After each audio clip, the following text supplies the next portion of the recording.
disampaikan bahwa itulah dalam kehidupan kita harus harus menghormati orang lain, tidak dorong-dorong. Kalau PJOK teladannya, karena anak dorong-dorongan tidak setiap kali mata pelajaran PJOK teladannya adalah menyampaikan bahwa setiap kali, karena apa, PJOK itu tujuannya bukan hanya di samping untuk kesehatan, dan itu dipastikan semua anak tahu kenapa olahraga itu penting.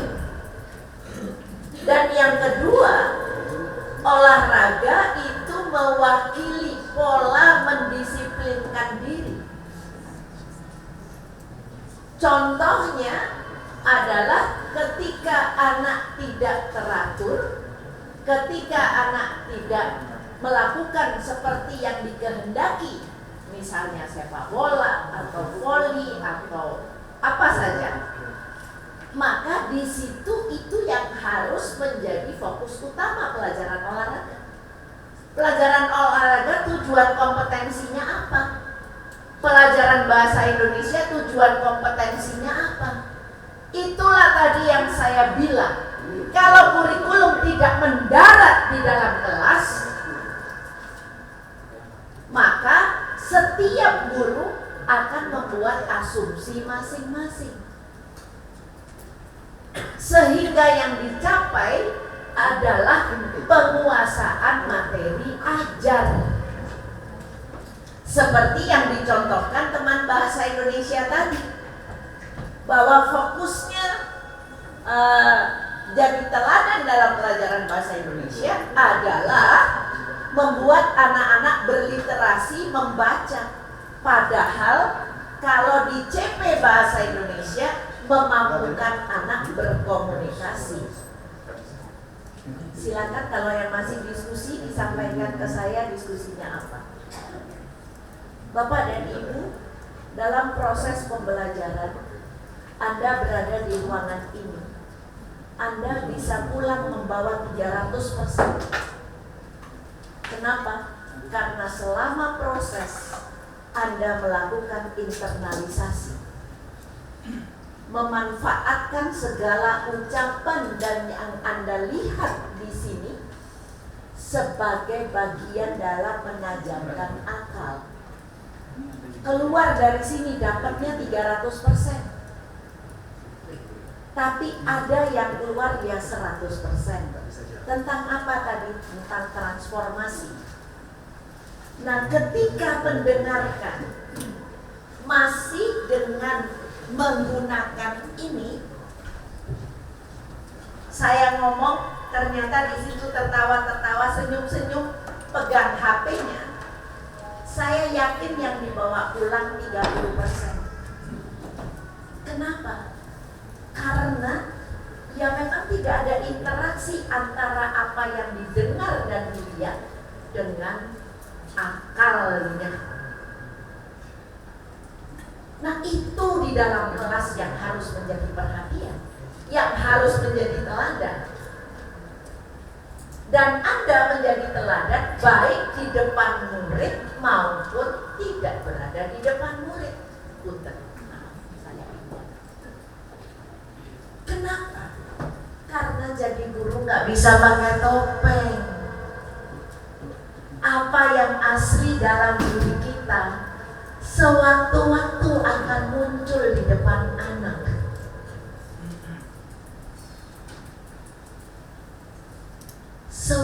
Makanya tadi ketika Anda bersorak, saya tanyakan, loh kenapa perlu disorakin?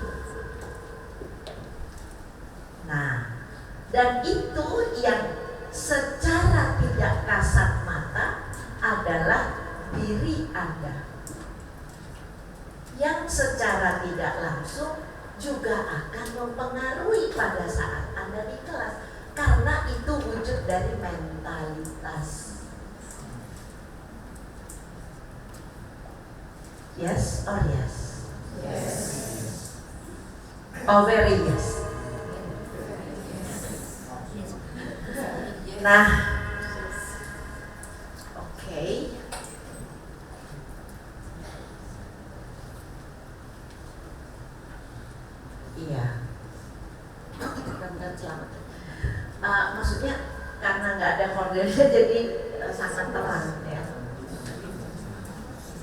aja kan, nggak apa-apa.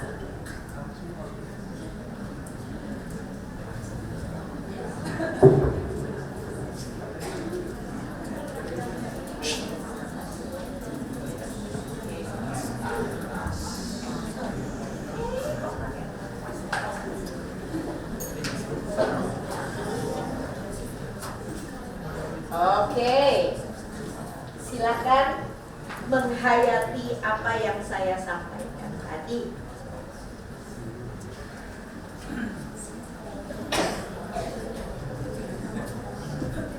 Pengen kenal sama Bu Ice kan? Yang benar. Pengen benar? Mau kenalan? Oke. Kalau mau kenalan, silahkan bertanya. Apa yang ingin Anda ketahui? Kan katanya teladan kan? Ayo. Pertanyaan pertama. Ini pertanyaan pertama harus dapat hadiah ya. Ya. Yang nyantai ya pertanyaannya, jangan karena judulnya mengenal ya. Oke.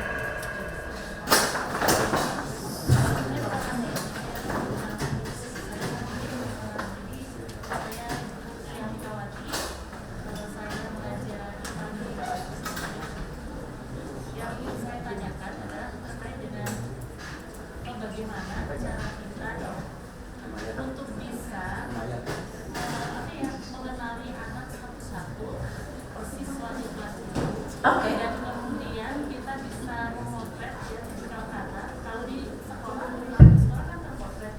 Kalau yang kami kesulitan itu terkadang di rumah. Kan ini pasti sepertinya menyampaikan. Nggak bisa karena ini sesi perkenalan, jadi itu nanti aja.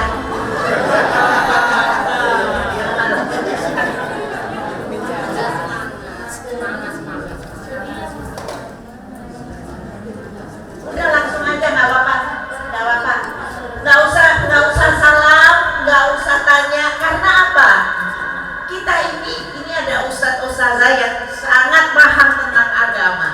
Hukumnya memberi salam itu sunnah, yang menjawab itu wajib. Nah, dalam proses seperti ini, berapa kali kita mendosakan orang yang nggak jawab? Ayo lanjut. Maaf, saya maaf buat ustadz dan ustazah saya itu pengertian agamanya terbatas. Lanjut. Loh, ini tanya usianya, ya Allah. Usia, ya Allah. Oh, ada dua. Apa satunya? Menjaga kebugaran gimana masih segar? Olahraga dong. Jangan mager dong. Nah, kalau usia nanti aja rahasia deh. Lanjut. Ya. Ya.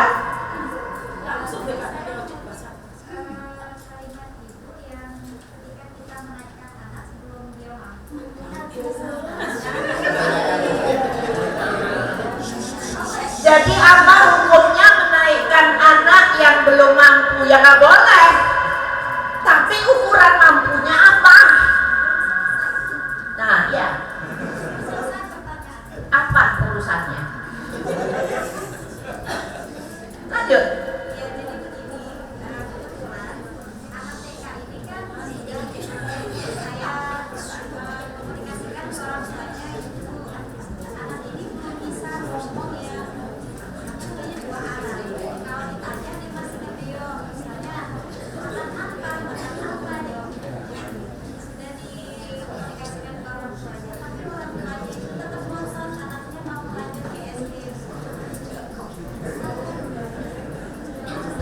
Jadi orang tuanya ngotot aja.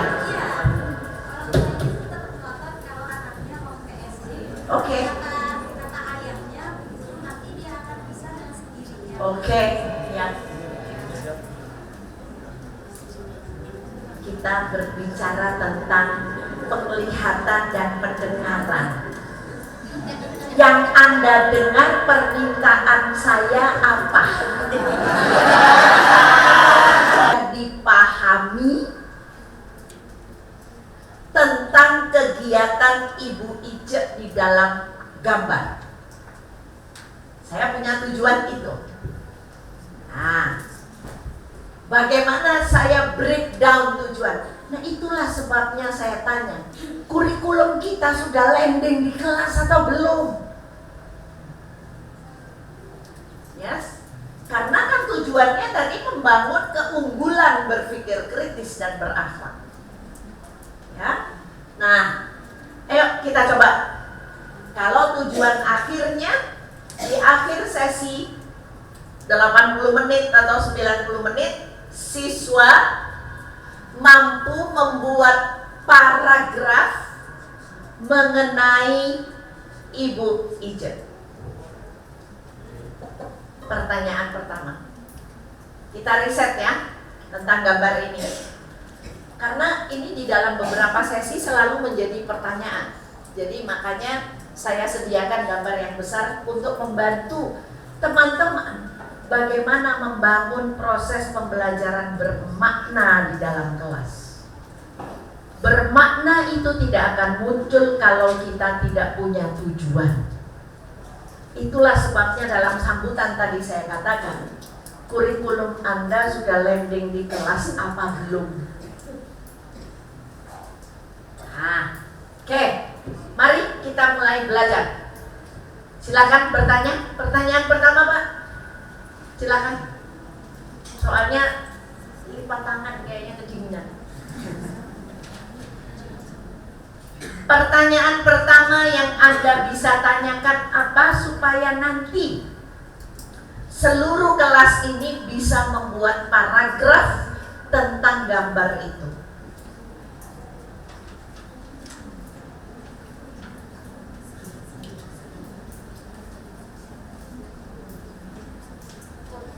Nggak boleh lagi. Materi apa yang sedang didiskusikan? Nggak tahu di mana kok materi apa. Ayo. Nggak boleh lagi, nggak boleh lagi. Yang belum. Kok sudah langsung berasumsi itu siswa? Ayo. Di mana kegiatan itu terjadi? Di Yaman. Oke. Nah, kalau pertanyaan kita, coba, kalau pertanyaan kita runut, maka siswa akalnya akan bisa mengikuti. Ya, itulah sebabnya masuk kelas dengan tujuan yang jelas itu penting. Supaya tadi kalau ketika kita tidak menaikkan anak, membantu anak, membersamai anak belajar, kita tahu apa yang harus dibersamai. Yes? Oke, pertanyaan yang bagus untuk memulai. Lanjut. Oh, enggak boleh lagi. Enggak boleh lagi. Emang yang lain bisu apa? Silakan. Kenapa? Ya diundanglah. Kegiatan itu terjadi pada tahun 2011. Sebelum konflik, karena negaranya sekarang kan berkonflik. Oh ya, banyak pengalaman terbaik. Ayo.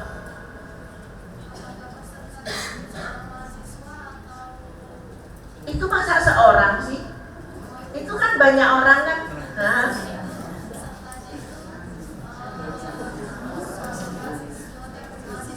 Bukan.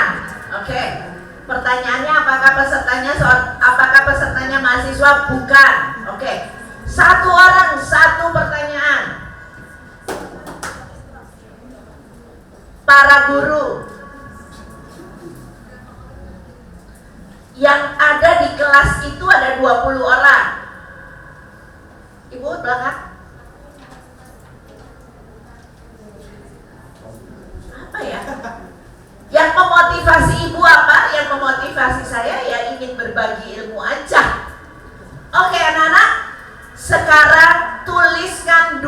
kalimat tentang Ibu Ice dari gambar itu. Silahkan menulis tentang Ibu Ice. Karena tadi produk akhirnya kan membuat paragraf kan. Nah, ntar dulu, tuliskan 2 kalimat dulu sesuai dengan apa yang Anda dengar. Nah, terima kasih tadi Bapak Pembina sudah menegaskan pentingnya mendengar dan melihat, karena itu esensi belajar dan itu esensi agama. Ikra, yes. 2 kalimat, terserah 2 kalimatnya apa aja. Yang Anda dengar apa? Fotografer, nggak punya pulpen. Nah, emang tadi datangnya apa? Siapa yang punya pulpen lebih? Ini ada teman-teman yang nggak bawa pulpen.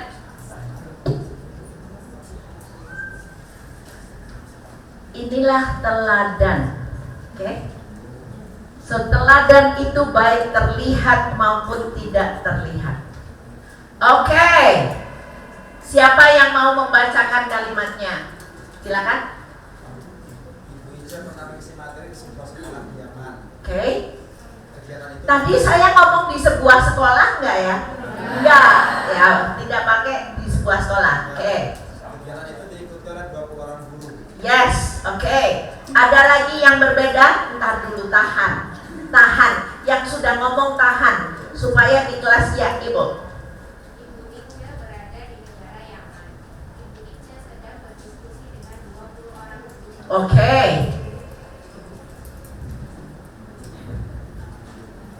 Boleh, silakan. Emang ada dikasih motivasi? Tadi saya ngomong motivasi? Enggak. Terus apa yang kedua?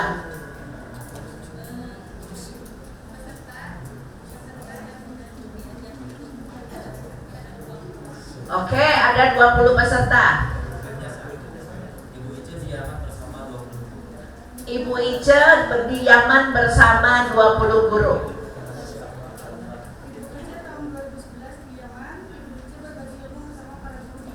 Yes.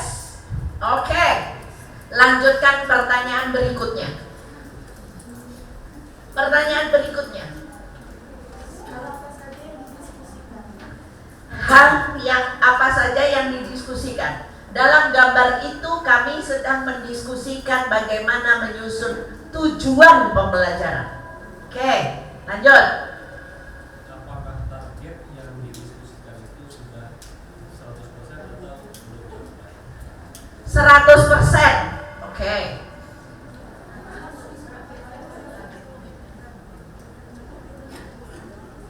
Coba, bagaimana Anda mengeksplor pertanyaan lagi? Menggunakan bahasa apa Ibu Ice menyampaikan? Ya, menggunakan bahasa Inggris. Lanjut, pertanyaannya boleh silakan. Udah, yes. Apakah para guru antusias? Harus antusias. Karena mereka tidak punya pilihan dan mereka harus melakukan itu. Ada lagi? Ya. Banyak kendalanya. Karena melatih guru di negara miskin, tidak ada fasilitas hotel karena kami pelaksanaannya bukan di kota San'a, tetapi di kota Taiz. Apa tujuan dari diutus negara atau personal? Personal. Saya nggak pernah diutus negara.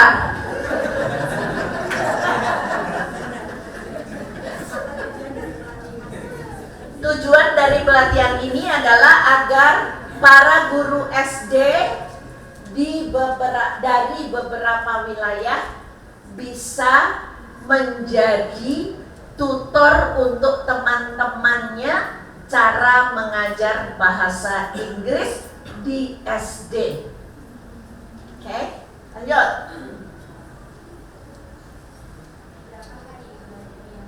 Berapa hari ada di sana? 2 minggu. Pelatihan itu 2 minggu. Yang mengundang saya adalah sebuah NGO dari Inggris. Oke. Ya, NGO. Apa yo NGO kepanjangannya? Non-Government Organization. Durasi pembelajaran tidak bisa lama. Durasi pembelajaran hanya dari pukul 8 sampai pukul 2 saja. Dan itu pun juga tidak ada fasilitas snack dan makan siang. Kita di negara miskin. Ya. Oke, sekarang buatlah paragraf pendek tentang Ibu Ica.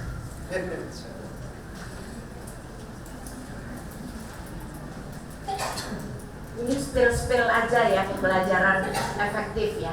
Spill. Nanti kalau pelatihannya terfokus, SD sendiri, SMP sendiri akan jauh lebih bisa mengarahkan. Mudah-mudahan jika berjodoh.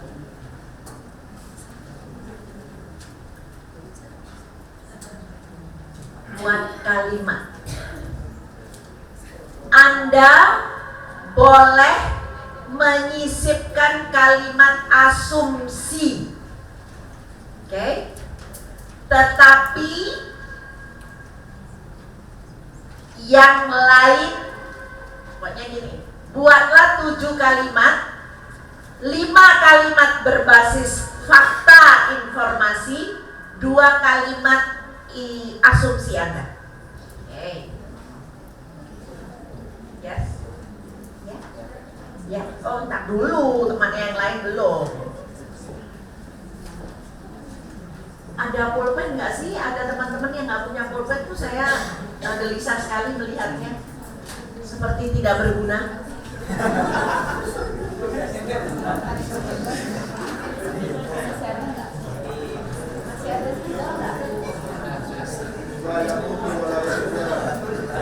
Loh, jangan tertawa, itu harusnya sedih sebenarnya.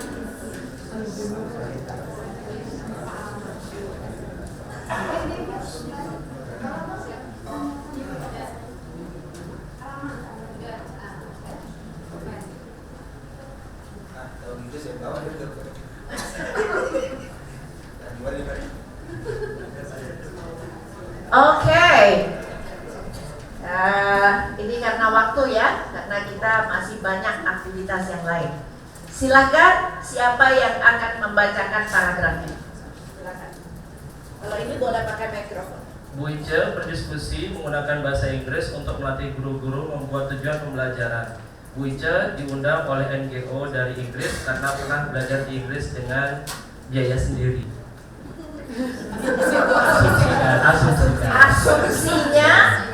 Asumsinya kalau kita, ini saya nyontohin guru bahasa Indonesia sebenarnya.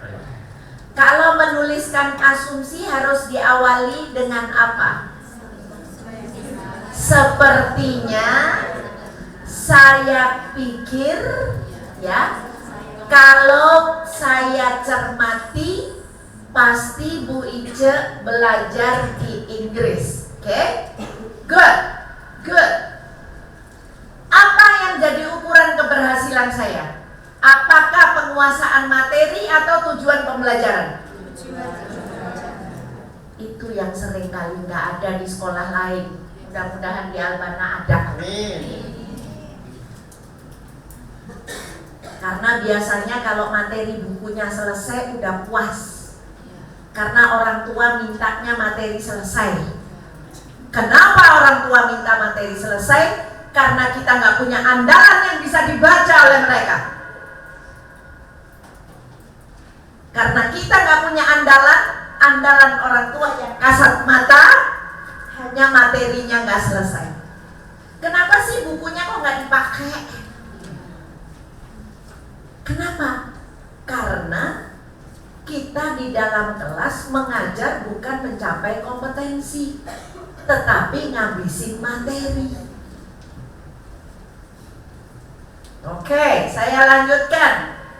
Sebentar, saya ke belakang dulu. Paragrafnya, Ibu, dah.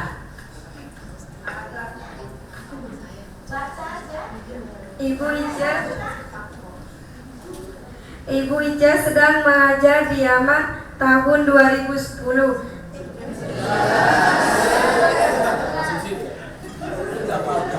Ibu Ica menggunakan bahasa Inggris dalam belajar. Oke. Dan saya tercatat 5 kalimat Menurutmu, ini kalau seandainya kamu murid saya, tadi berapa kalimat? Itu yang kamu buat berapa kalimat?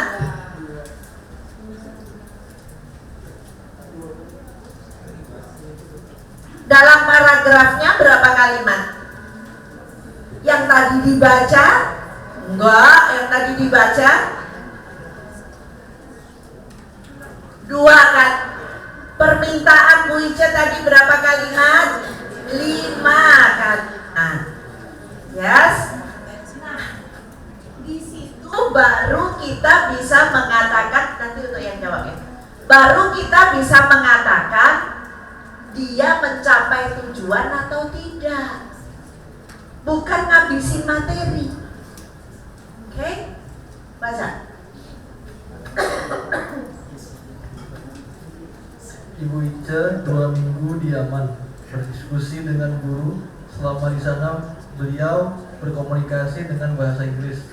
Beliau di sana menyampaikan materi bagaimana cara mengajarkan bahasa Inggris di tingkat SD. Ya, berarti belum memasukkan asumsi ya. Oke. Sekarang lagi, Ibu.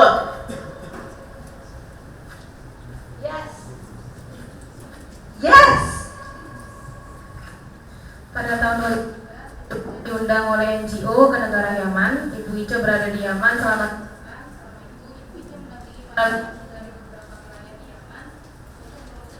pelajaran yang baik pada mata pelajaran bahasa Inggris. Dalam diskusi dengan para guru, Ibu Ica menggunakan bahasa Inggris. Asumsinya belum.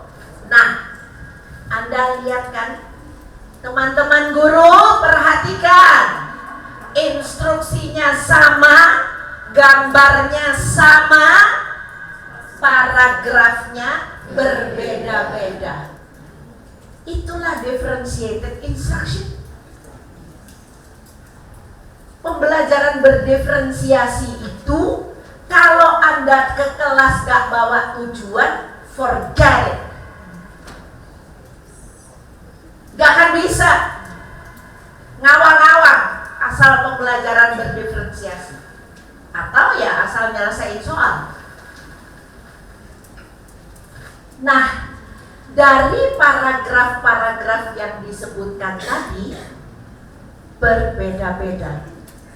Kalau saya di kelas bahasa Indonesia, setelah anak-anak punya kebebasan mengekspresikan paragrafnya, saya berikan petunjuk bagaimana membuat paragraf yang baik. Diawali dengan konteks. Nah, pastinya Anda akan memulai dengan dalam gambar yang ditampilkan. Nah, itu namanya membersamai. Kalau membersamai gak punya tujuan pembelajaran, forget it. Kita hanya membersamai tanpa makna. Oke?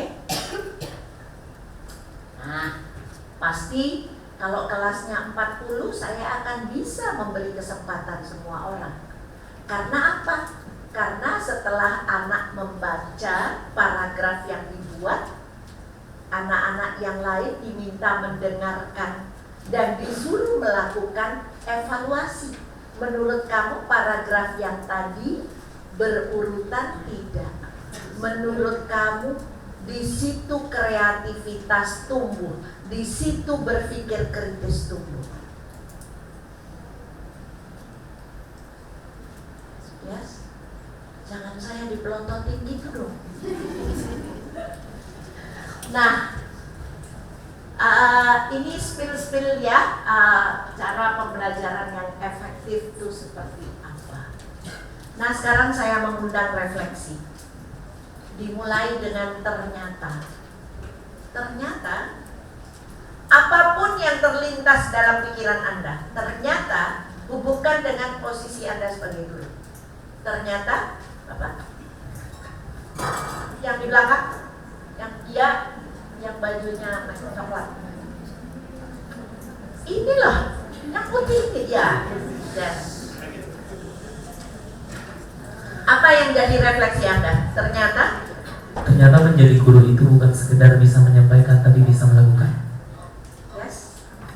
Apakah kita sepakat bahwa kalau menyampaikan pelajaran sekarang sudah bisa diganti AI? AI itu memang bisa sih menstimulasi, tapi sesuai dengan kemauan AI-nya, bukan kemauan kita. Nah, Bapak yang pakai kopiah ternyata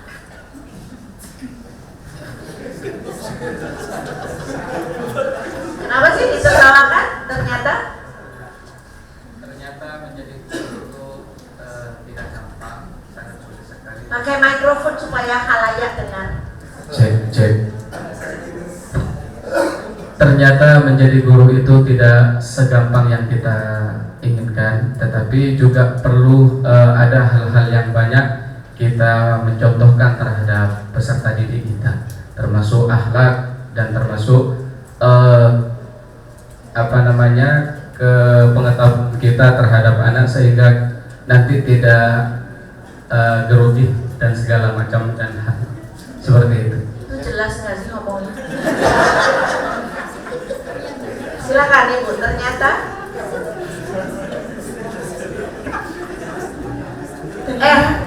ini Anda sedang saya ajak untuk mengukur diri sendiri. Tidak ada yang punya hak penuh untuk mengukur diri seorang guru. Karena apa? Ketika di dalam kelas, ketika berinteraksi dengan murid, hanya dirinya dan Tuhan yang tahu. Jadi mau ngomong amanah kek, mau ngomong apa, ya terserah. Ketika di dalam kelas, kata-kata dan pandangan matamu membuat anak-anak menajamkan akal atau tidak. Silakan Ibu. Ternyata ketika kita menjadi guru dengan tujuan yang udah jelas, maka akan lebih mudah untuk membentuk perubahan pada siswa. yes. Dan untuk mengukur di belakang yang pojok sana.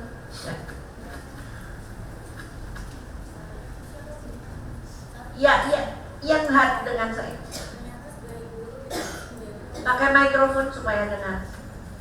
Ternyata sebagai guru kita harus menjadi pembelajar sepanjang. Maksudnya? Terus belajar maksudnya? Karena itu hayalan banget. Bahwa kita tuh harus jadi belajar sepanjang hayat. Kayak apa bentuknya? Apa ya? Yang pelatihan yang ada untuk. Apakah pelatihan menjamin seseorang belajar? Tidak sama sekali. Terima kasih Bu. It's okay. It's not about you. Terima kasih jawabannya, bahwa yes, kalau kita tidak mau belajar, jangan mengajar gitu. Kalau tidak mau belajar, jangan mengajar. Stop teaching if you don't learn. Ya, dan ini bukan slogan, bukan sama sekali.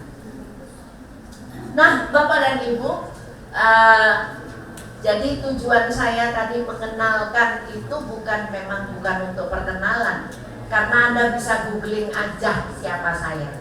Ya, hanya di sini barangkali perlu saya tunjukkan, ini kegiatan di Buleleng, ini kegiatan di Hanoi, ini kegiatan di PBB, ini kegiatan di Papua, Ini kegiatan olahraga dan ini kegiatan manggung, saya main ketoprak.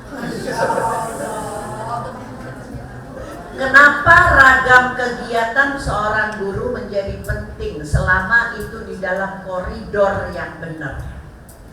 Saya yang paling tidak sepakat ketika guru, apalagi dari sekolah berbasis Islam, main TikTok joget-joget.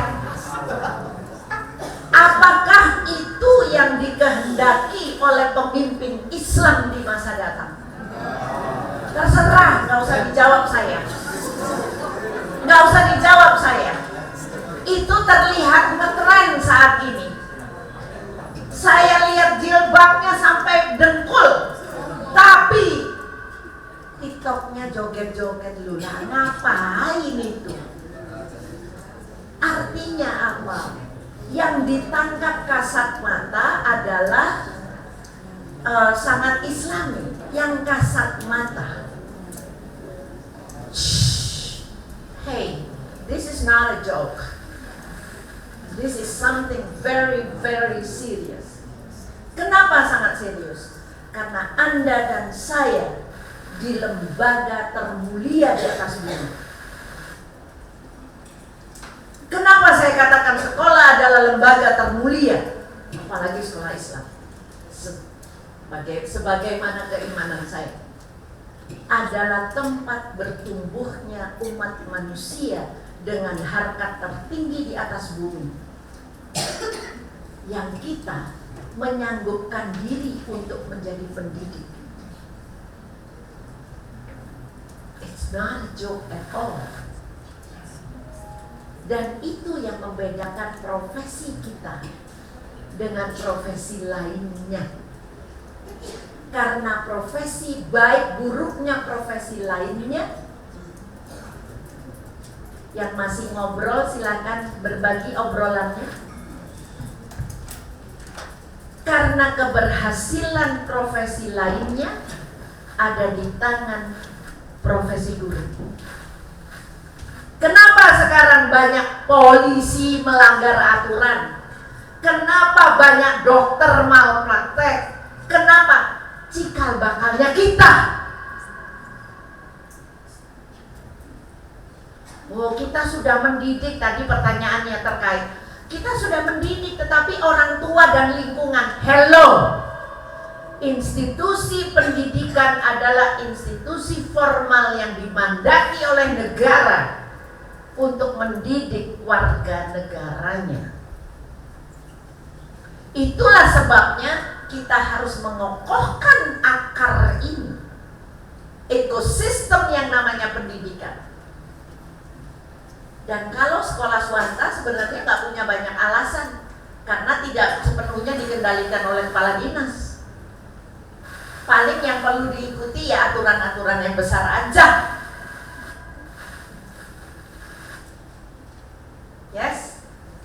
Nah, Bapak dan Ibu, kenapa saya tunjukkan gambar-gambar ini? Bahwa kita sebagai pendidik tidak bisa hanya berdiri, tidak bisa hanya hidup di dalam tempurung.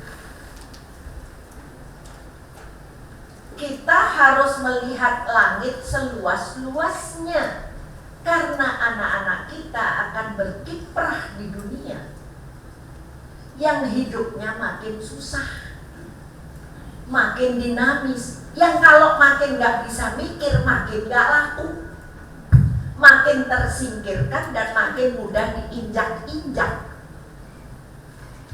Contohnya, ada masyarakat ekonomi ASEAN atau MEA, ya, atau ASEAN Economic Community, yang hidup mulai 2015, diawali dengan ASPAK tahun 2005, di mana di 2015 dikokohkan bahwa setiap anggota negara ASEAN bisa bebas bekerja di satu negara ASEAN yang lainnya, because ASEAN is a unity. yang sekarang kita lihat banyak di lapangan, CEO perusahaan banyak dari Singapura, Malaysia, belum lagi bicara India dan Filipina.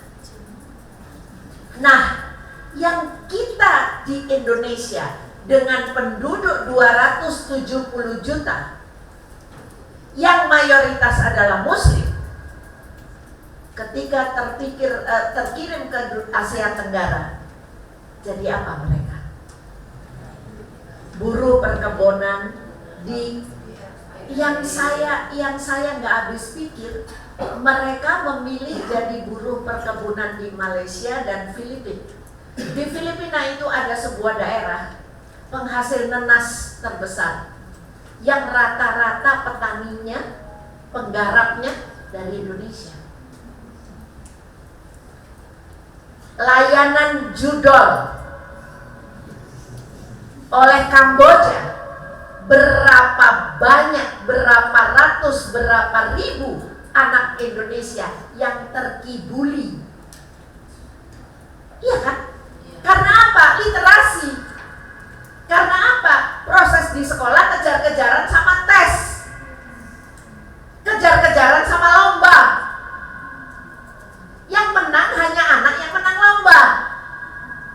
Banyak anak-anak yang tidak terlayani hanya karena ingin sekolah, ingin anak-anaknya ada yang menang lomba. Nggak salah, tetapi seberapa banyak mengejar lomba itu merugikan anak-anak lain.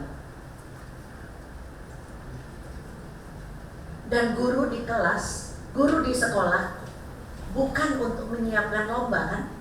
Bukan untuk menyiapkan tes, tapi menyiapkan hidup.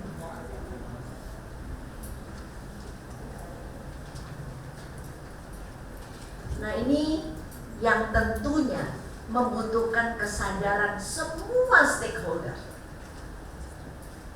Jadi kalau seringkali saya tanya, apa tantangan Anda mengajar?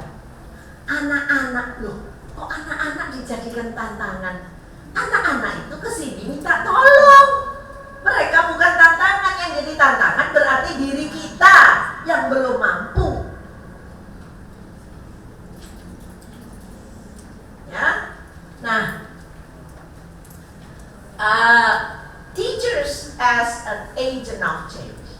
Apa yang harus disiapkan sebagai guru, sebagai agent of change? Apa?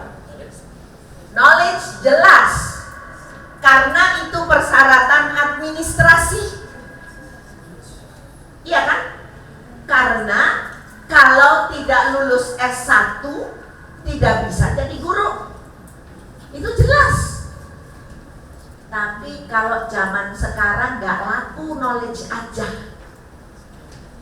Karena anak-anak, makanya tadi pertanyaannya, kenapa motivasi ibu mencapai pendidikan tinggi?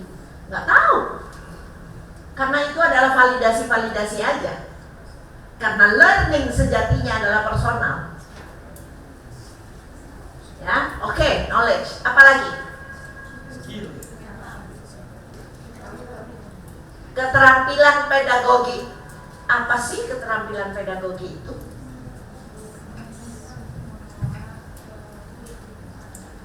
Oke, belum. Keterampilan pedagogi itu antara lain ya pengelola murid, yes. Apalagi? Emosi, emosinya siapa? Yes. Emotional condition. Apalagi? Teman-teman di belakang? Yes. Mindset yang apa? Growth mindset. Growth mindset itu enak diomong ya. Enak diomong, enak dipelajari. Enak kalau lagi ikut pelatihan. Growth mindset, oh iya ya, giliran kelakuan.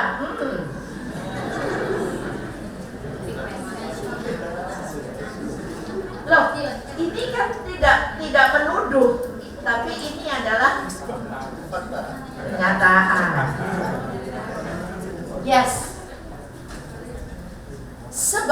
agen perubahan. Saya akan mengajak Anda yang sekarang sudah pegang lembar HVS. HVS kosong.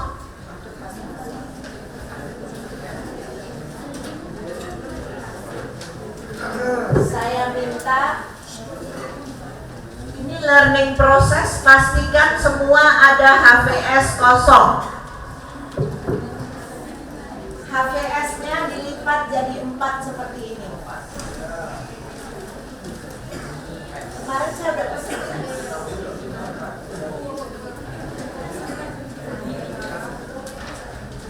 Silakan dipastikan dulu semua orang punya HVS dan dilipat menjadi 4. Ini dipakai satu aja.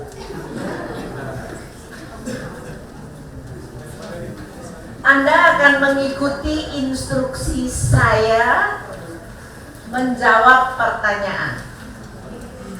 Di dalam lembar ini berikan nomor 1 di ujung sebelah kanan atau kiri. 1, 2, 3, 4. Ada kolom 1, kolom 2, kolom 3, dan kolom 4. Pertanyaan pertama. Individual tidak perlu diskusi. Siapakah saya sebagai pendidik? Pertanyaan pertama. Ketika saya memilih profesi sebagai pendidik, 3 hal yang menjadi pertimbangan saya adalah apa? Sekarang pertanyaan yang kedua. Anda tulis di kolom yang kedua. Pertanyaan yang kedua ditulis di kolom yang kedua. Jadi bukan di posisi yang sama ya, di posisi yang kedua. Setelah sekian tahun saya berkiprah sebagai pendidik, ternyata terserah berapa tahunnya kan tergantung masing-masing. Saya membawa bel untuk saya minta perhatian karena kelasnya besar dan susah untuk teriak-teriak. Nah, sekarang saya minta, belum melakukan apa-apa ya, kursinya dibalik.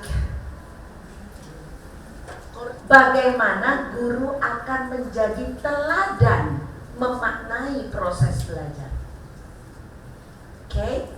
Jadi yang saya minta, Anda sedang melatih diri untuk memaknai proses belajar. Jadi bukan 1 ini, 2 ini, 3 ini. Giliran kamu apa? Giliran kamu apa?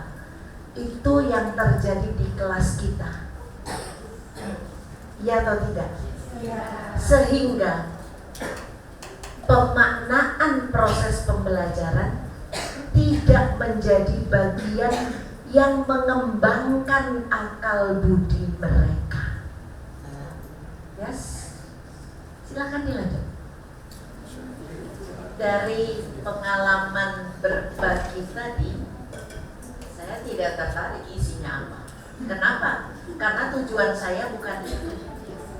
Tujuan saya bukan mengetahui apa niat Anda jadi guru. Tujuan saya juga bukan mengetahui ternyata setelah setahun, setelah 3 tahun, setelah 5 tahun. Bukan itu tujuan saya.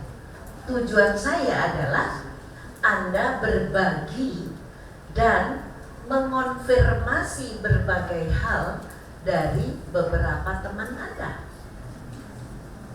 Bagaimana Anda melihat bahwa sebagai pendidik kita perlu menyadari apa setelah 3 tahun mengajar, apa setelah 5 tahun mengajar, apa setelah 1 tahun mengajar, dan lintas jenjang. Tidak peduli karena guru di semua jenjang sama. Nah, refleksi apa yang Anda pelajari, apa yang Anda pelajari dari proses yang baru saja kita lakukan.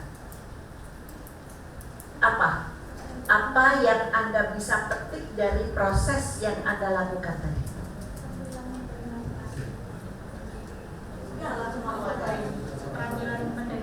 Keterampilan menyimak, ya kan? Karena tujuan saya bukan isinya. Tujuan saya adalah pentingnya kita melatih diri kita untuk menyimak dan menyampaikan pendapat kita kepada orang lain. Ibu? Keterampilan berkomunikasi, mengomunikasikan pendapat kita.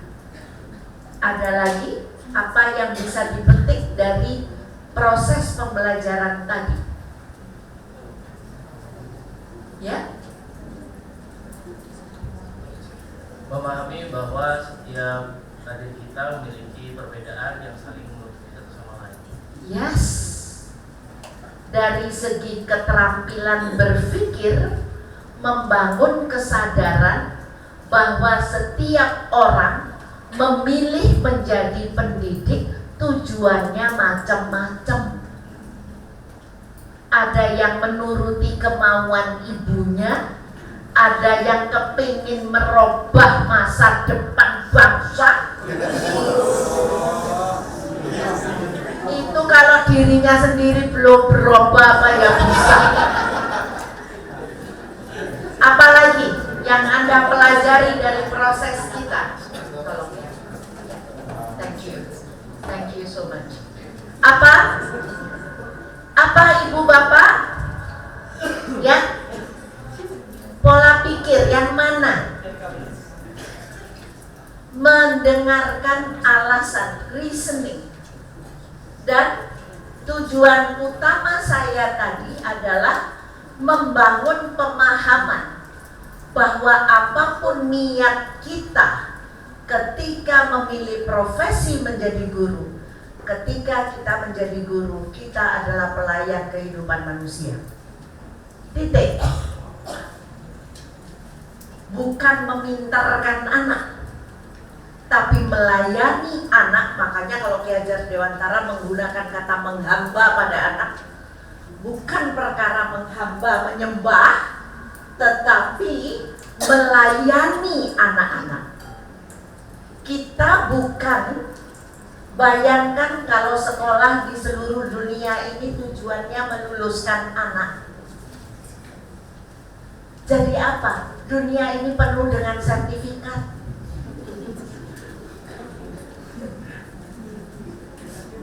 Ya kan? Tidak penuh dengan perbaikan. Makanya sulit untuk menyadari bahwa hutan itu adalah resapan air.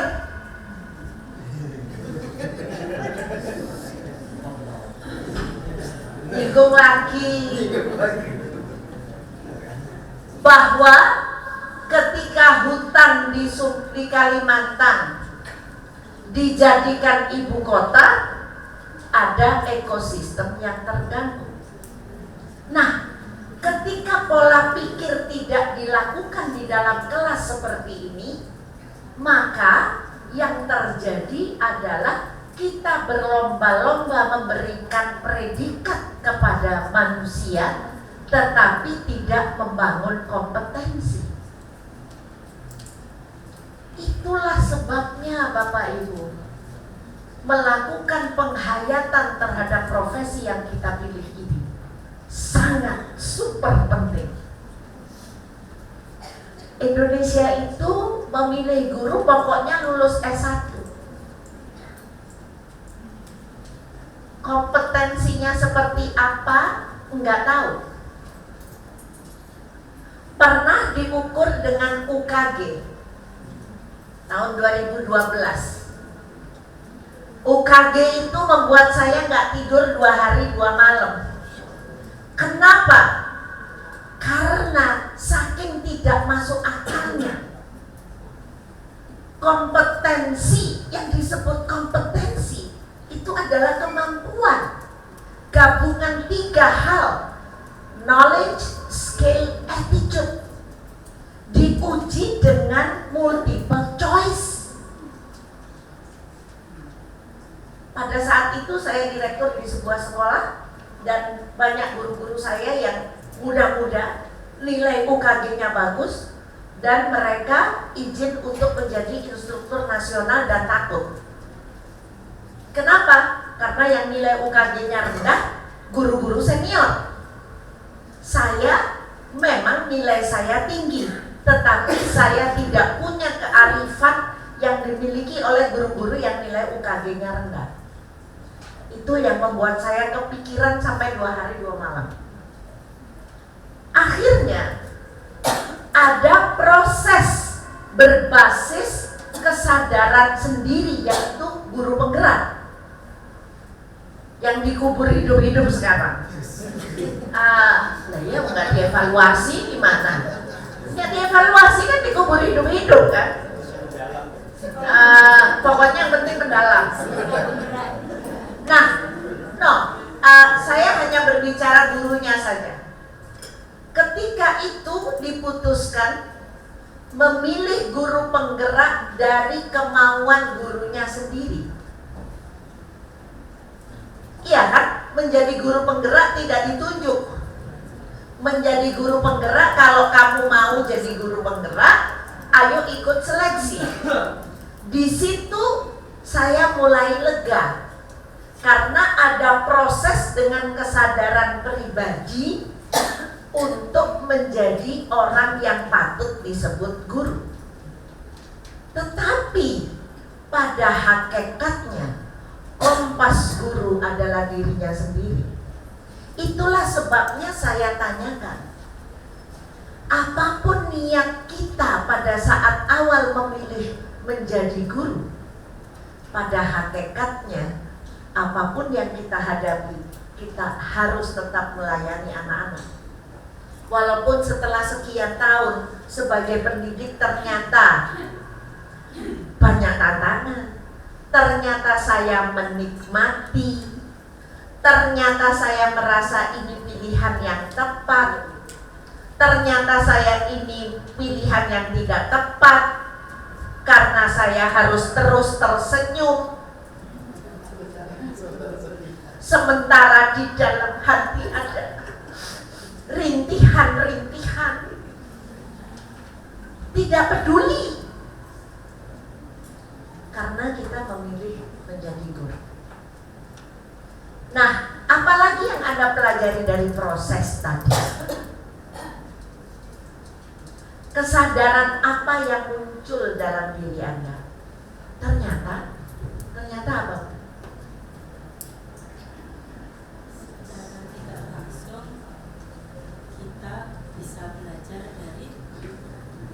Secara tidak langsung belajar dari teman-teman. Nah, kalau kita terapkan di kelas kita, banyak sekali yang ternyata harus kita pelajari. Lanjutkan ke kolom nomor 3 untuk pertanyaan berikutnya. Sekali lagi, bukan kelompok tetapi individu. Pertanyaan ketiga, 3 hal utama. Kan tadi sudah ngomong kan, 3 hal utama yang membuat saya pantas sebagai pendidik. No communication, sendiri-sendiri. 3 hal utama yang menurut saya membuat saya pantas disebut sebagai guru. Oh, karena saya cantik, oh karena saya tampan. Ya boleh aja kalau pengennya gitu.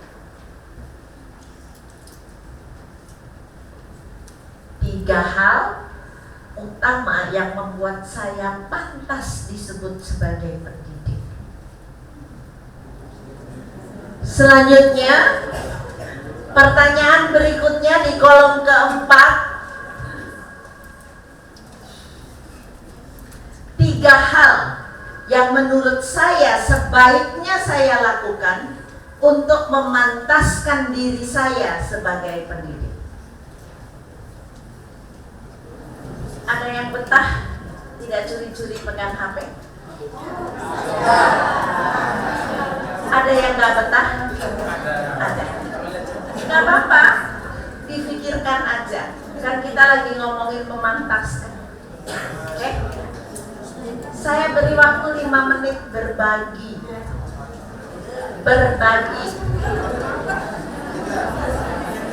Ingat ya, menyimak itu penting, bukan berbagi kertas.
terakhir ini ceritanya bisa 3 jam.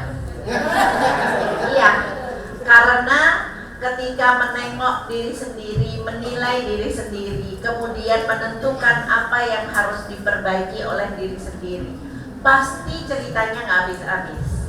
Karena banyak hal yang sudah siap menyimak. Ya kan, yang ngomong sudah, banyak yang belum. Nah, udah nggak usah digesah-gesah kayak pitik. Kembali lagi kan kita ngomongin kesadaran kan. Yes, self-regulated teachers adalah guru yang mampu meregulasi dirinya sendiri.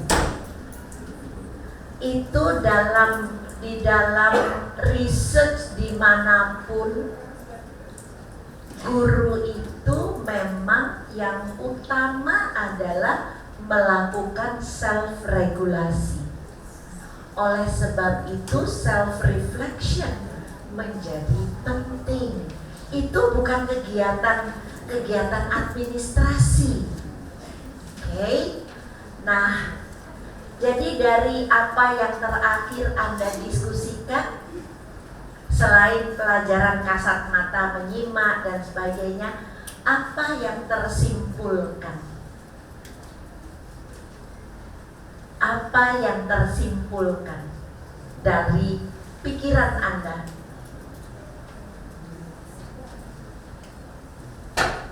Silakan, tidak boleh lagi yang lain.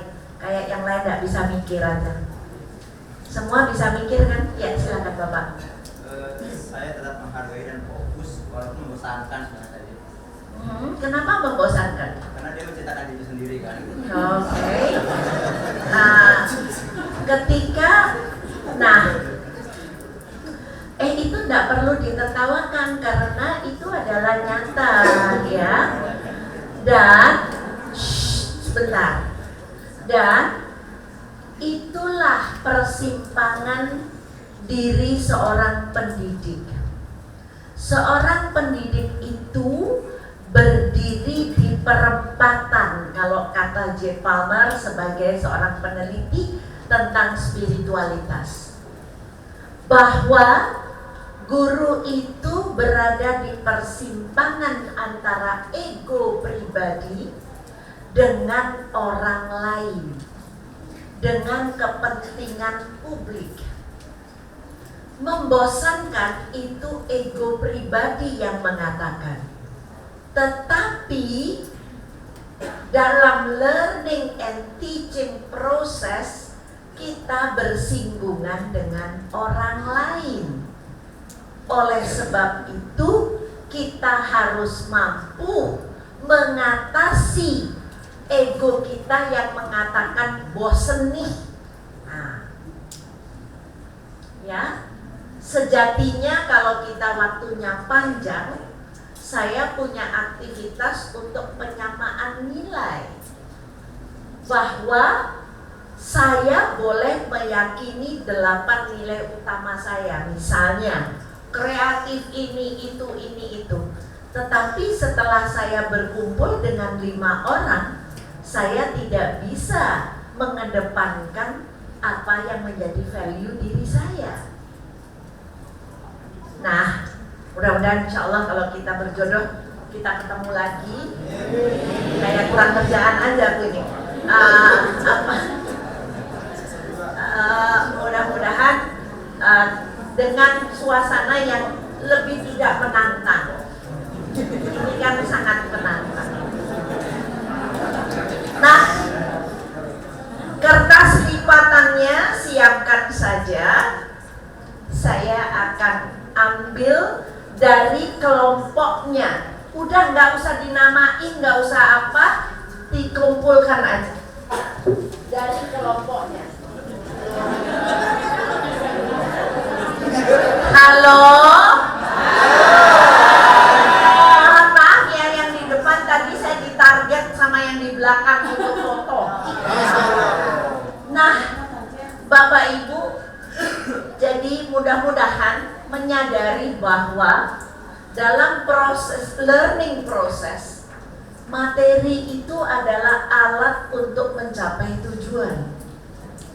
Jadi ketika kurikulum tidak landing di kelas dalam bentuk tujuan-tujuan yang terukur, maka sebenarnya kita nggak punya alasan anak itu nggak bisa dan tidak naik dan sebagainya. Karena apa? Yang kita ajarkan materi. Kecuali untuk di PAUD ya, itu lain lagi. Karena ada hal-hal yang harus dikuatkan ketika di PAUD. Kalau PAUD SD adalah akar kompetensi. Kalau PAUD SD PAUD SD SMP salah, makanya 9 tahun itu disebut pendidikan dasar. Ya Pak, cerita apa Pak? Pak, cerita apa Pak? Pak, cerita apa Pak? Kok sampai tertawanya terpinggal-pinggal Pak? Hah? Oke. Nah, PAUD SD SMP adalah akar. Dan teman-teman di SMA pasti yang paling sulit keadaannya. Kenapa? Karena harus beresin perkembangan yang belum dicapai di tingkat sebelumnya. Jadi kalau dibilang mengajar di SMA lebih sulit atau mengajar di PAUD lebih gampang atau lebih sulit, tidak ada yang lebih gampang dan lebih sulit. Karena masing-masing usia punya urutan perkembangan masing-masing. Yang apabila tidak tercapai perkembangan kompetensi tersebut, maka dia tidak akan bisa di jenjang berikutnya. Bukan penguasaan materi. Sekali lagi, selama ini anak-anak dirasa tidak pantas naik bukan karena kompetensinya, tapi karena nilai ulangannya. Apalagi udah jangan ngomongin TKA dulu, itu sesuatu yang berbeda. Dan kalau kita mengajar bermakna, seharusnya tujuan TKA adalah mengukur kompetensi.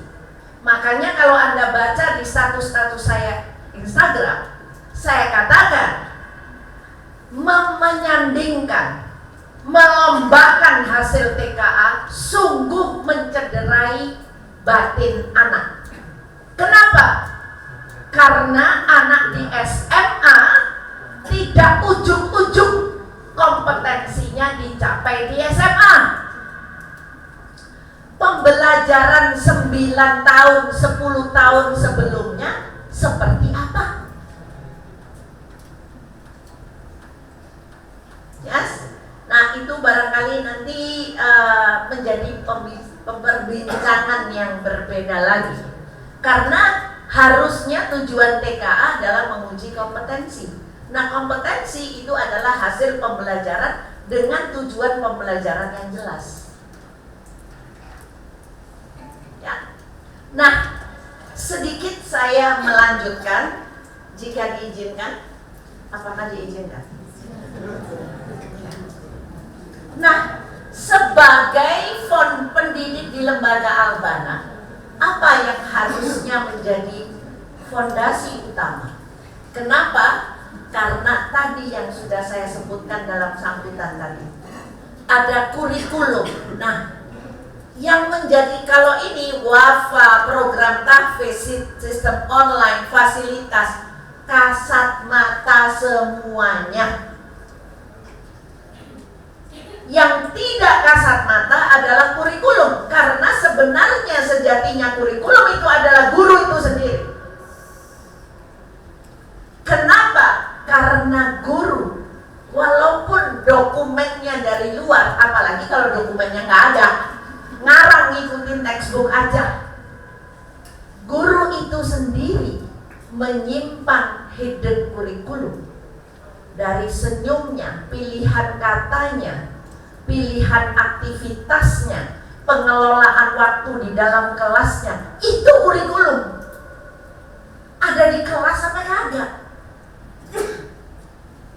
Ya, ini menjadi refleksi bersama kita. Kemudian lingkungan belajar. Ketika Anda menjadi fondasi di Albana, itu adalah keputusan hidup Anda loh. Kalau nggak cocok dengan peraturan, mencari organisasi yang cocok dengan aturannya. Ini as simple as that. Tapi jangan mengorbankan anak. Karena begitu Anda pilihan pribadinya tidak cocok dengan aturan yang ada di tempat Anda bertugas, korbannya adalah anak. Dan itu tidak patut kita mengorbankan anak. Nah, tentunya kalau pertimbangan administrasi, gaji dan sebagainya, that's something else. Jadi kalau digaji murah mau mengorbankan anak-anak, digaji mahal juga belum tentu tidak mengorbankan. Karena that's inside us. Ya. Nah, sekolah sebagai lahan. Ini sekolahnya, kelihatan gedungnya bagus, ya, toiletnya bersih, itu kasat mata. Kurikulum, tujuan, misi, visi, misi, kasat mata. Tetapi yang tidak kasat mata adalah penerjemahan kurikulum, penerjemahan visi misi dalam kelas, dalam kelakuan guru, bukan kelakuan murid, men. Kelakuan guru.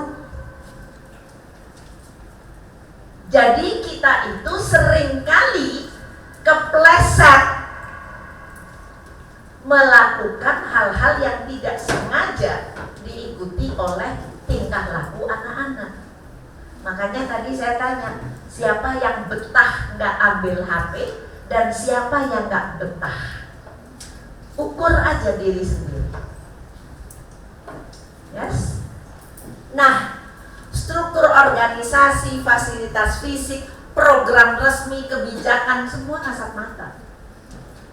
Tapi yang tidak kasat mata adalah implementasinya. Contohnya sekarang Semarak Nasional pelatihan pembelajaran mendalam, kasat mata semua. Ada LMS-nya, ada in, ada usbuh kui. Nah, itu ada kasat mata. Padahal deep learning itu tidak kasat mata sama sekali. Yang saya contohkan tadi. Yes. Nah, sedangkan yang tidak kasat mata sebagai ekosistem adalah hubungan interpersonal. Makanya tadi saya mempermasalahkan Anda yang menyoraki temannya. Karena itu barang tidak kasat mata yang merupakan unsur pendidikan. Karena itu ada di dalam diri kita. Kalau itu tidak ada di dalam diri kita, pasti kita akan enggan sorak-menyorak. Karena ada di bawah sadar kita, maka muncullah sorak-menyorak. Yes? Itu bercanda, Bu? Enggak. Untuk guru itu bukan bercanda.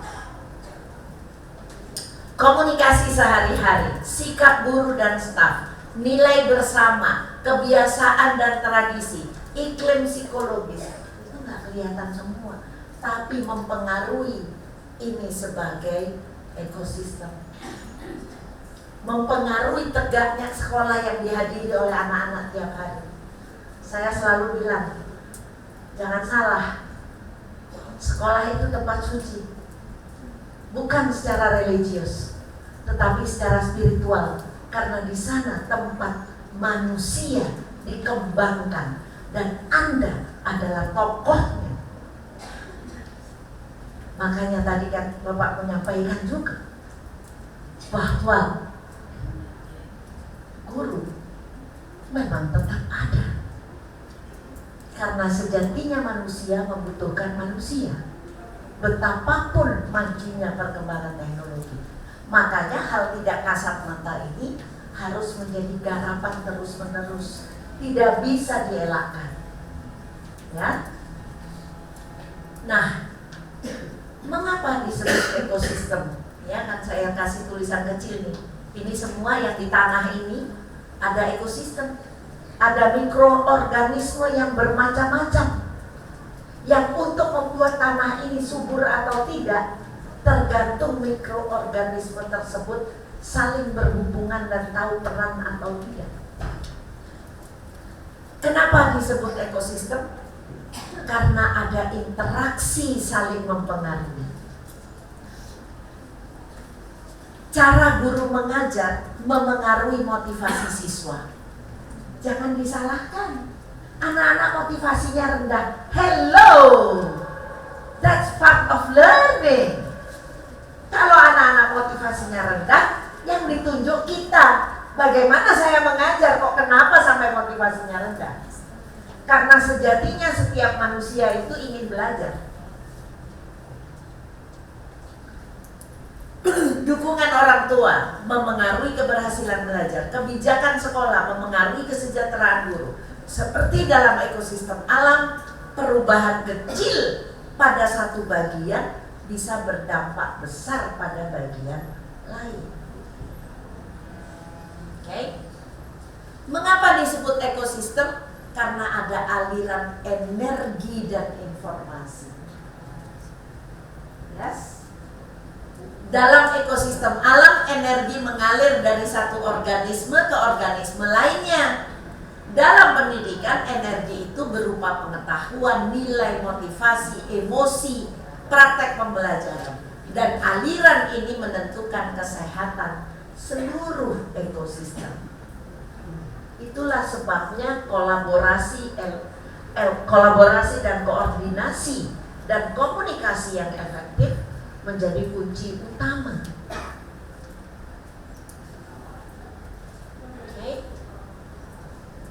Mengapa disebut ekosistem? Ada keseimbangan yang harus dijaga. Keseimbangan yang harus dijaga. Ekosistem yang sehat membutuhkan komunikasi yang baik, budaya saling menghargai, kepemimpinan yang mendukung, kesejahteraan guru dan siswa. Kesejahteraan di sini adalah kesejahteraan jiwa ya, teman-teman, bukan kesejahteraan keuangan ya. Jika salah satu terganggu, misalnya konflik antar guru, konflik sih enggak, cuman ada grup WA bestie, ada satu grup WA sekolah, ada grup WA wali kelas, ada grup WA bestie, yang bukan di sekolah Albana, tempat lain, yang biasanya WAG-nya untuk ribah. Kalau sekarang bilang astagfirullah, coba lihat ada WA grupnya enggak? Lagi grup di dalam grup. Tahu nggak sih? Tahu nggak? Dia kan emang mentang-mentang dia senior, jadi terus dia begini. Oh tadi aku juga begini. Ladies and gentlemen, itu tandanya ekosistem nggak sehat. Dan yang membuat nggak sehat ekosistem itu sendiri. Tidak perlu diawasi oleh pimpinan, men. Karena mau diawasin, kalau mau korupsi ya korupsi aja. Lembaga itu banyak, ada di sebuah lembaga itu ada inspektorat, ada BPK, ada KPK. Yang korupsi juga banyak. Ya. So, guru adalah self-regulated. Kalau sudah tahu membuat WA grup tandingan itu, menumbuhkan kerusakan keikhlasan batin, gak usah. Itu merusak batinmu sendiri. Karena banyak perempuan-perempuan muda, Pak, yang senangnya WA group. Saya nggak menuduh karena itu bukan di sekolah ini ya, di sekolah. Nah, jika salah satu terganggu, saya nggak mengatakan konflik. Kalau konflik terang-terangan mah enggak lah. Atau tekanan akademik berlebihan, keseimbangan ekosistem akan terganggu. Dan mengapa disebut ekosistem? Bersifat dinamis dan terus berkembang. Sekolah berubah seiring jalannya waktu. Kurikulum baru, teknologi baru, karakter siswa yang berubah, kebutuhan masyarakat berkembang. Maka seperti ekosistem alam, sekolah harus adaptif dan tetap relevan dan sehat. Ini kunci kita semua ya, yang akan kita bawa dalam diskusi-diskusi selanjutnya. Puncak kegiatan pendidikan adalah bagaimana semua ekosistem di lembaga memusatkan perhatian pada menguatkan peran guru dalam mengembangkan literasi, numerasi, dan karakter. Karena numerasi literasi bukan jargon, tapi tadi kecakapan pendengaran kita dan pengamatan kita untuk menajamkan akal dan menghaluskan budi. Itulah literasi. Orang yang literat, dia akan peka. Kalau kursinya banyak yang kosong, ruangannya terpaksa seperti sesak, oh segera kursi yang kosong dikeluarkan. Literasi. Peka literasi diawali dengan membaca, tetapi berikutnya literasi adalah kepekaan terhadap kehidupan. Kepekaan kalau hutan ditebangin itu merusak kehidupan. Ya? Balik lagi nyindir lagi. Ya memang kalau pendidik yang aktivis ya gini. Nah, bagaimana agar ekosistem dalam lahan selalu subur? Apakah setiap mikroorganismenya selalu paham dengan perannya? Pertanyaan buat Anda. Jawabnya boleh iya, boleh tidak, boleh apa aja. Maaf, minum dulu.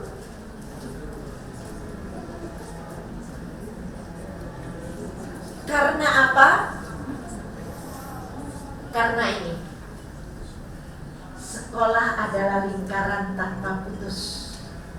Kalau ada yang bocor, guru yang malas belajar, guru yang tidak berkompromi, guru yang merasa saya tuh udah 20 tahun ngajar, emang mau lu ngapain?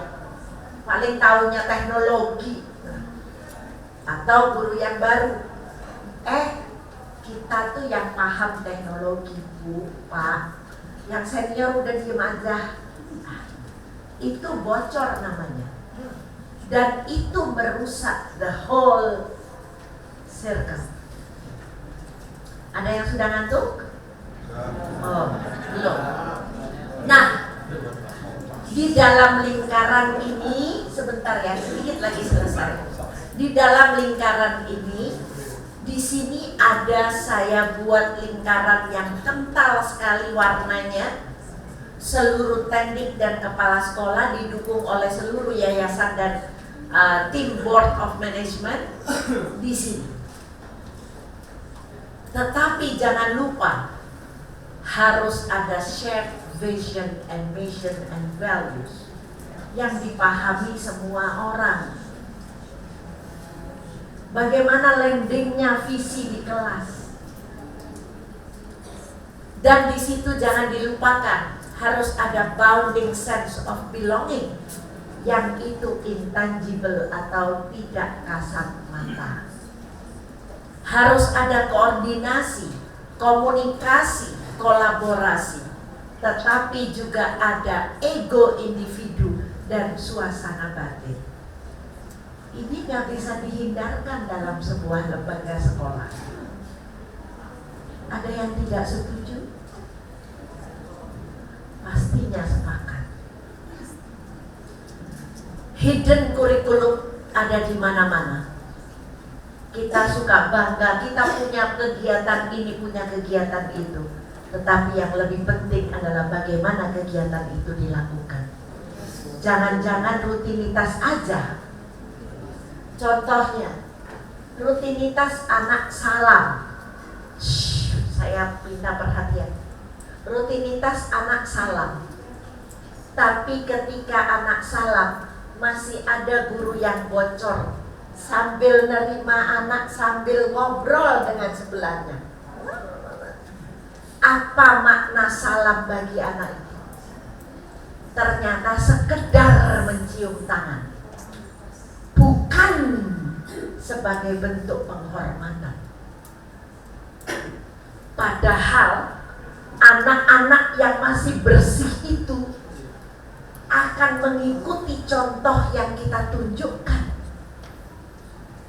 Anak-anak datang ke ruang guru. Assalamualaikum warahmatullahi wabarakatuh. Gurunya lagi sibuk. Waalaikumsalam, mau ngapain? Apa yang sedang dipelajari oleh anak dari rutinitas itu? Perilaku yang salah. Itu bukan anaknya tidak beradab, tapi kita secara tidak langsung mengajar mereka tidak beradab. Banyak sikap-sikap kecil yang terus perlu kita lihat dalam diri kita. Semakin sering kita refleksi, semakin mudah kita mengatasi ego kita. Nah, mengapa pendidikan dan pendidik dan tenaga pendidik berkontribusi besar sebagai agent of change? Karena yang mendapat mandat negara, yang mendapat mandat PBB adalah sekolah, bukan keluarga, bukan masyarakat.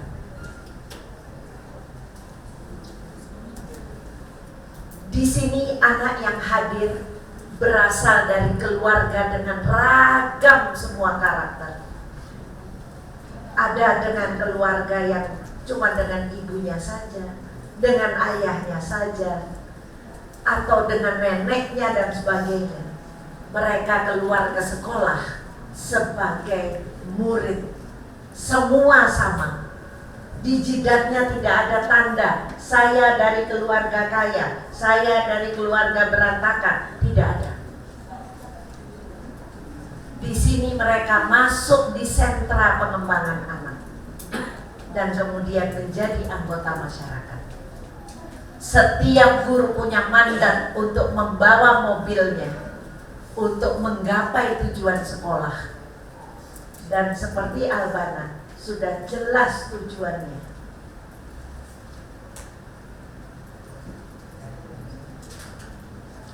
Bapak dan Ibu memilih profesi mendidik dan tenaga kependidikan bukan semata untuk kelangsungan hidup diri kita, tetapi tak kalah pentingnya adalah mempersiapkan kehidupan orang lain.